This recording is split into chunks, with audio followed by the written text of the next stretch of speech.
Welcome to The Explainer. Let's jump right in. Today, we're taking an exclusive look behind the curtain of the Women to Watch portal.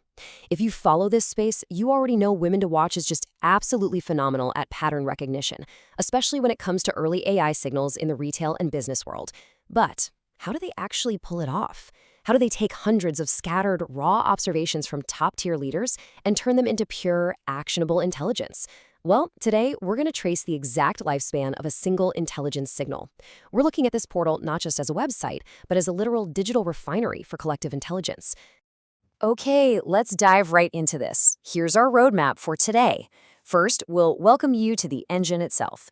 Then, we'll step inside the micropods, log some early signals, curate the pulse report, and finally, publish the final insight. Section 1. Welcome to the Engine the Women to Watch portal pipeline. Now, this whole journey follows a really strict sequence. You literally cannot skip a step. Step 1, the micropods capture early signals from their members. Step 2, a builder interface curates and corroborates those signals. And Step 3, the portal publishes the final report. Each step is an absolute prerequisite for the next one. Basically, nothing makes it to that final report without surviving the crucible of the earlier stages. Section 2. Inside the micropods, the extraction point. So to really get how this system works, you have to understand the micropod. It's essentially the beating heart, the engine of the portal. A micropod is a dedicated group of experts assigned to one specific domain. Every single month, this group gets a prompt to focus their attention, and they gather in these virtual sessions called collective thinks to just hash out exactly what they're seeing out there in the market. And this brilliantly illustrates how they organize that collective brainpower. Notice the 3 active pods. They aren't just random assortments of people. They are highly, highly focused. One is looking at operating models that fuel growth. Another is zeroing in on consumer ethos and belonging. And the third is tracking human capital and leadership. You can actually see the monthly prompt right there, asking where teams are mistaking AI adoption for AI readiness. It's a structure built to ensure no area of the market slips through the cracks, categorizing everything right from the very first thought. Section 3. Logging the early signals, capturing live action. Okay, I really want you to let this quote sink in for a second.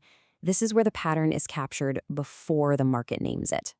I mean, that is the entire stakes of the Women to Watch game right there. Because think about it, by the time a trend makes it to the cover of a major business magazine, your strategic advantage is totally gone, right?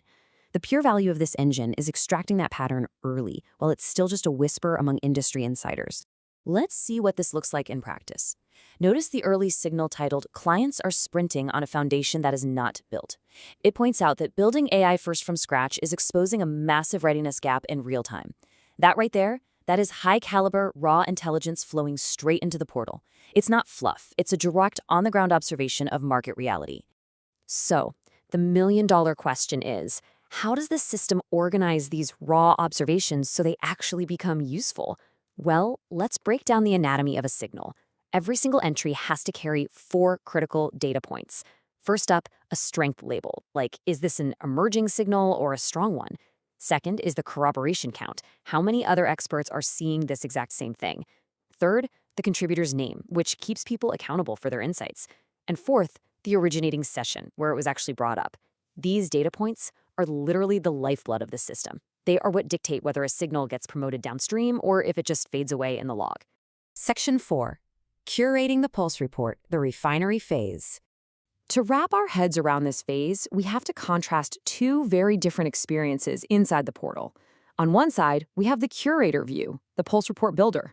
It's rigorous, it tracks cues, it measures against targets. Honestly, it's the messy back-end work of making sure the intelligence is bulletproof. On the other side, you have the reader view, which they call inside the pulse. This is the polished, beautifully streamlined live preview that the ultimate consumer gets. We're going to dig into the curator's messy, but absolutely vital work first. Look at how structural this pulse report builder is in action. Signals first arrive in the queued column. Then, the curator basically waits for them to be corroborated by other members. If a signal holds up to that scrutiny, it gets pushed to promoted. If it needs a bit more time in the oven, it gets held. And brilliantly, right there in the middle, there's a progress bar tracking assembly against a target across all 3 domains. The curator uses this to make absolutely sure no single domain, whether that's human capital or operating models, is over or underrepresented. It's just incredibly systematic. And right in the middle of that dashboard is a really vital metric, 27. Think about that. Out of all the conversations, all the brainstorming, all the raw logs, only 27 signals have been promoted. I really want to emphasize this number because it proves just how strict this filtering process is. The portal isn't just some dumping ground for random ideas. It's a highly constrained funnel where only the absolute strongest, most corroborated insights survive. Section 5. Publishing the final insight, the last destination. Now, what's really interesting here is that when the interface shifts over to inside the pulse for the reader, the whole vibe changes. You've got your headline metrics at the top, 25 signals promoted in this specific view, 3 domains covered, 110 days to launch, and below that, those promoted signals are formatted into these beautiful, super easy to read cards. But look closely at the bottom of those cards. It says, strategic implication revealed at launch. See, Women to Watch gives their members a live sneak peek of the pattern they're recognizing, but they intentionally lock away the ultimate strategic implication until the final event. It's such a smart way to build anticipation and protect the real value of the intelligence until the perfect moment. Which brings us to our final thought for today. We've just traced exactly how Women to Watch uses micropods, strict data anatomy, and some really rigorous curation to basically capture the future before it even happens. So my challenge to you is to look at your own operations. What early market signals is your organization missing simply because you lack a systematic engine to capture them? When your teams are out there talking and observing, where does all that raw intelligence actually go? Remember, pattern recognition isn't magic. As we've seen today, it's a highly structured, manageable process. Thank you so much for joining me for this explainer, and I really hope this sparks some fresh ideas for your own intelligence pipelines.